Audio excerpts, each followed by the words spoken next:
बेटे मुक्त श्वास घेत आहोत। देश की हिफाजत मरते दम तक करेंगे, देश की हिफाजत मरते दम तक करेंगे, दुश्मनों की हर गोली का सामना करेंगे, आजाद है और आजाद रहेंगे, आजाद है और आजाद रहेंगे।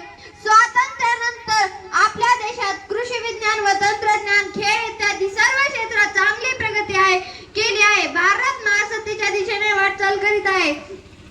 तरी आज भारतात महागाई, भ्रष्टाचार, गरिबी यांसारख्या समस्या आवासून दिसत आहेत। या समस्याचे उच्चाटन झाल्याशिवाय आपला देश प्रगत बनणार नाही। चला तर मग सर्वांनी मिळून आपल्या देशाला एक आदर्श देश बनवूया। जाता जाता एवढेच म्हणेन, सब पैसों को दिलों में भर बैठे तो कोई लड़कियों के नाम जिंदगी कर बैठे, सब पैसों को दिलों में भर बैठे तो कोई लड़कियों के नाम जिंदगी कर बैठे। ना जाने कैसे लोग थे ओ, वतन के खातिर मर बैठे, वतन के खातिर मर बैठे।